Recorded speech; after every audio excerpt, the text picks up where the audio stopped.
Hey everybody, happy Monday. And I just noticed I've got this like blue square on my eye. And I can't see it, but I can see it on the screen. It is driving me nuts. Happy Monday, March 18th. And I just wanted to let you guys know that I'm a week now without news. So happy whatever is going on in the world. I know yesterday was St. Patrick's Day. Hope everybody was safe.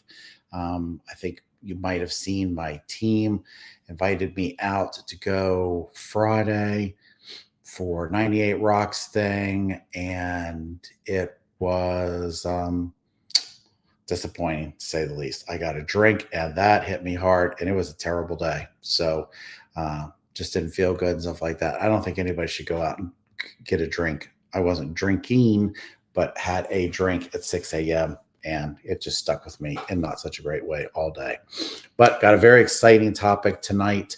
I had several questions from people involving inspections and everything. And I thought instead of doing an entire class on inspections, for which I should really have like an expert on the show, what I do instead is go over the buying process and dig deeper into their questions. So what we're going to do here is we're going to share a little sheet that we have, a PDF that we have prepared for people who we are working with. And just going to get this, go ahead and pulled up here.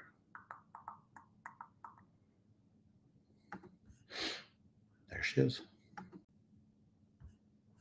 That's not it. Come on, Randy. Randy. Share. Screen. Is this it? No, this is not it.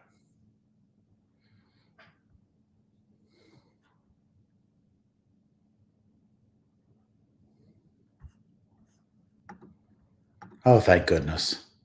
Sorry about that, folks. Whew, I've got it right here. It's been up the whole time. All right. So, what I want to talk to you about today is, in a perfect world, what is the buying process? And this is pretty much the same for just about everybody. There's some slight variations and stuff, and I'll go over some of those. But let's just dig right into it. So, I think I might pop this up one more notch here so it's as big as possible. As I know some of you guys, crazy people, might be watching this on your phones. So I want to make it as big as possible. Can I go one more? Yeah, that's still on there. Okay, good. All right. So in the beginning, what you want to do, we're probably going to have some kind of conversation or something in the beginning, but what we're going to typically get you to do almost right away is get a pre-approval.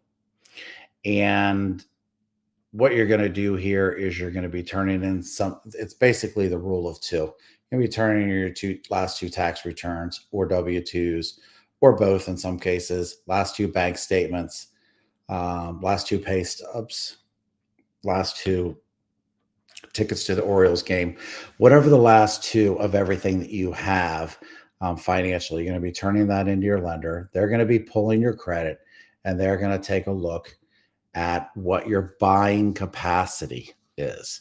So they're going to look at your debt to income ratio. They're going to look at a lot of stuff. So I don't want to get too in depth about that, but they're going to issue you a pre-approval, or they're going to tell you need to do some work. Maybe you need to save some more money. Maybe you need to pull up your credit or something like that. And they're going to tell you actually chapter and verse exactly what you need to do. Just follow their directions exactly, and you'll be set. But either way, then we're going to zoom into the consultation. This is where we sit down for about 60 to 90 minutes, depending upon who's doing the consultation.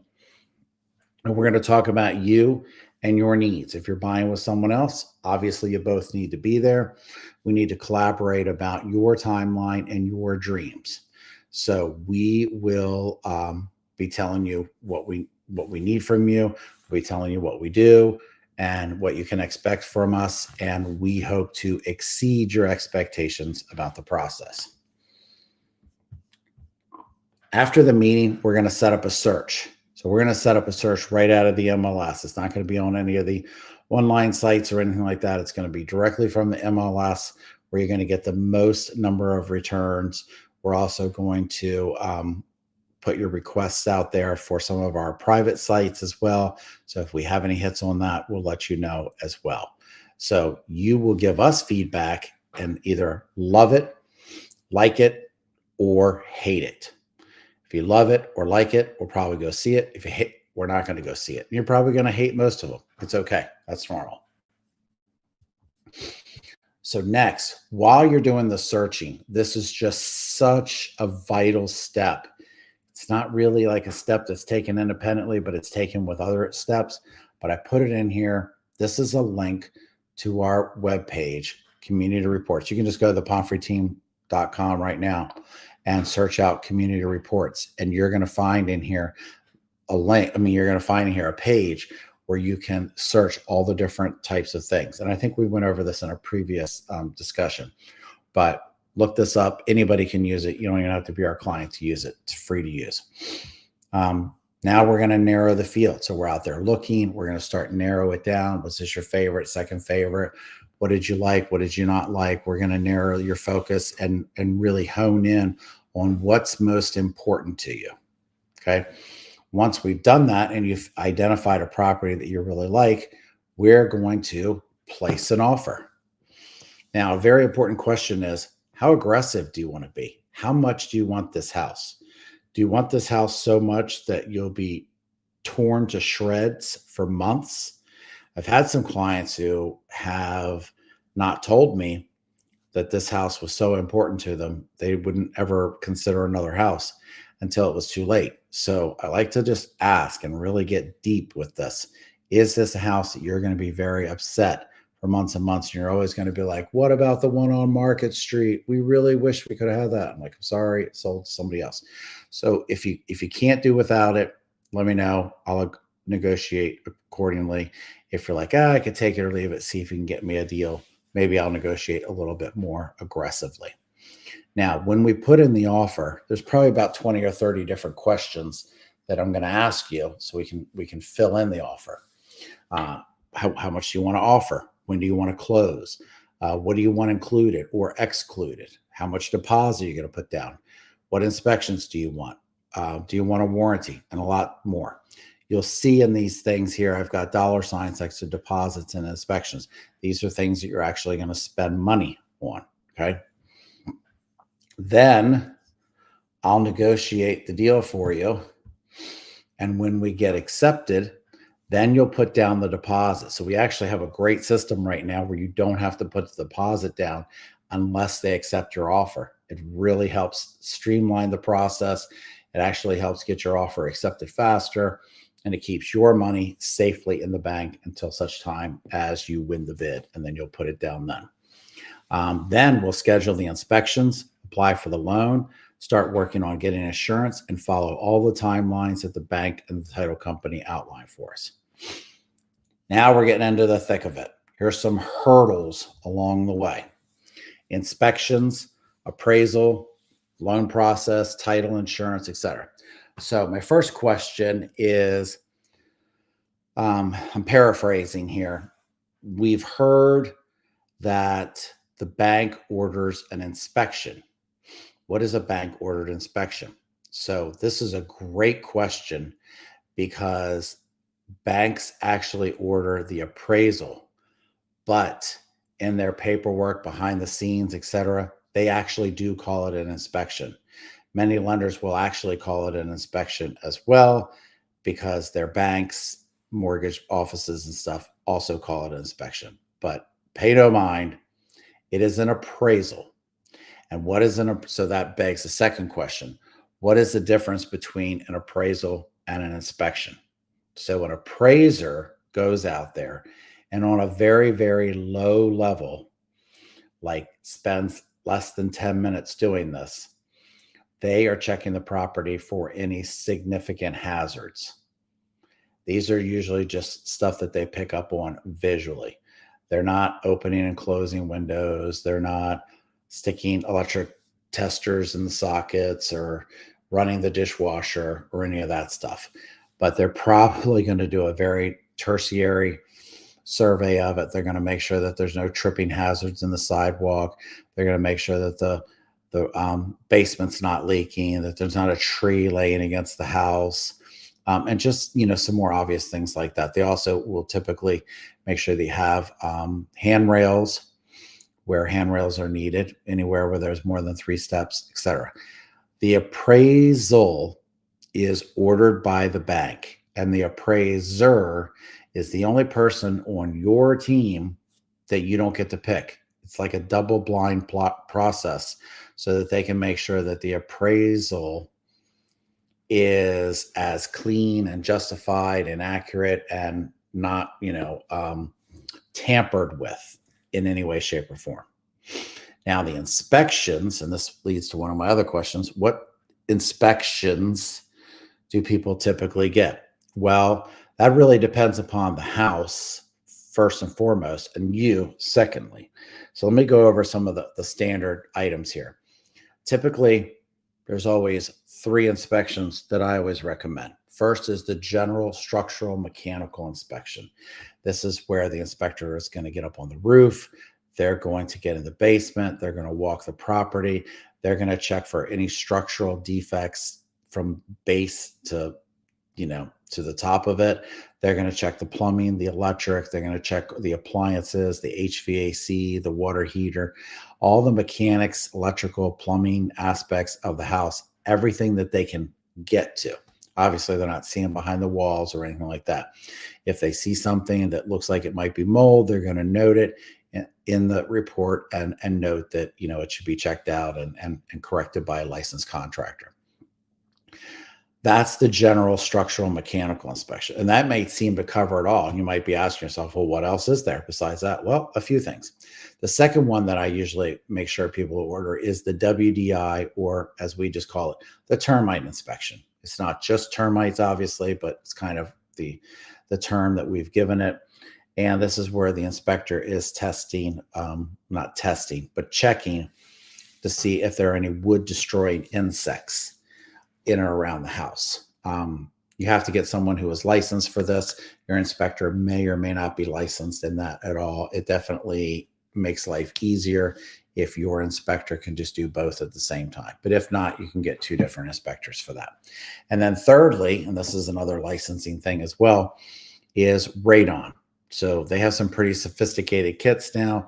What radon is it's a colorless, odorless gas that gives you lung cancer without any of the benefits of like nicotine or cigarettes or anything like that. So you just get it. You don't know how you got it.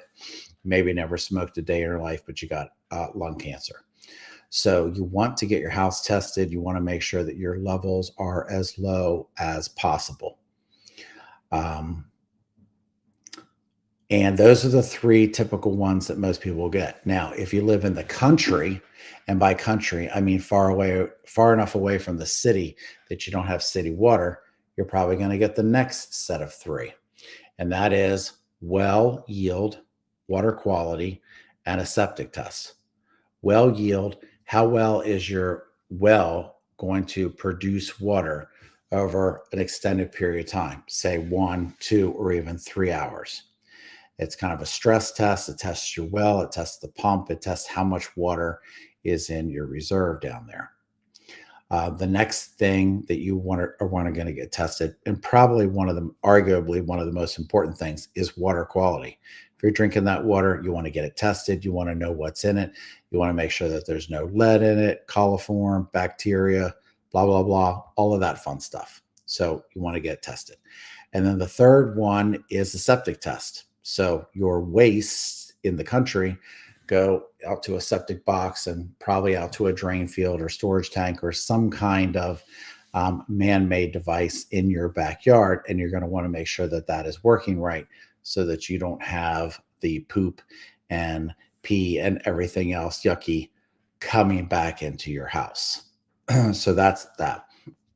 Other less done tests are asbestos, mold, lead, and stuff like that. So there's a lot more tests. You can basically test for just about anything you want. Okay. So that's the difference between an inspection or appraisal. Those are the inspections that people typically get. So the loan process is typically what takes the longest. It's typically anywhere from 3 to 4 weeks to get a loan approved, maybe as many as 5 weeks if you're using, say, the Maryland Mortgage Program or some other grant or loan program where you can get closing cost assistance. So just a little bit more time on the clock. I would usually say just a little bit over a month, maybe a month and a day, a month and 2 days, or something like that. The title company is going to be doing their work. They're going to be working hard behind the scenes. They're like the unsung hero here. They're going to be looking up. They're going to be doing a lien cert. They're going to be doing a title review. They're going to be looking back to make sure that this house, when it's transferred to you, is really yours. They're going to be making sure liens are paid off if there are any, and that you're getting it clean and clear with title insurance to make sure that you never have any problems with the title of your house.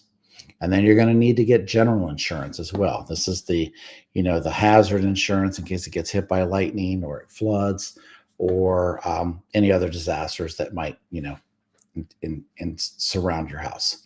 And then we'll guide you through all of that as well. When it's time to move, you'll get our concierge moving service. We'll do the final walkthrough 0 to 7 days ahead of time. I'll explain that to you when we're face to face. That really depends on the house itself. You'll change the utilities in your name. You'll review the closing statement, and then you'll wire your money for closing. And then it's closing day. Bring a lunch, perhaps a dinner, stay hydrated, maybe do some exercise ahead of time. Just kidding. The closing is not going to be all day like some people joke around and tease you about or something. It's like 1 hour. Okay. It's a celebration with us. We're so happy that you finally got your own home and nothing is left to the last minute. So when we get there, it's nice and easy and smooth. 99 times out of 100. Every once in a while, it's a little bit crazy, but keep your info handy and then change the locks and call us with any concerns. It's a celebration. Go out and enjoy your home. Get in there, get painting, change the carpet, whatever it is that your heart desires. And then we're not leaving you alone after that. We keep in touch with you. We have client appreciation events. We actually have a client appreciation event, I think in like a month and a day or something like that. It's definitely right there in the middle of April. So if you're one of our clients and you're watching this, God bless you. Thank you. And we are doing a client appreciation event and you are getting several notifications about it. So if for some reason we overlook you or it just doesn't come to you, it's not that we're going to overlook you. It's just that maybe it went to your spam or, got lost in the mail or something like that. Please feel free to reach out to us. And as soon as I have all the details, I'll pass them on to you as well. But our client appreciation, we appreciate our clients dearly, and we try to show that appreciation several times during the year. And that brings us to a close about the process. So again, you start with the pre-approval, you start with meeting with us and the lender, and then you end with a meeting, and then we keep in touch with you. So let's just... Where's my close screen? There it is. I'm back up with my big blue squares again. So that's the process and a little bit of answers from some question and answers that people sent in to me. If you have any other questions, please send them in. I will answer them during my next live stream or the next one that pertains to it exactly. I'm looking forward to seeing you guys again. Have a great night. See you here tomorrow night.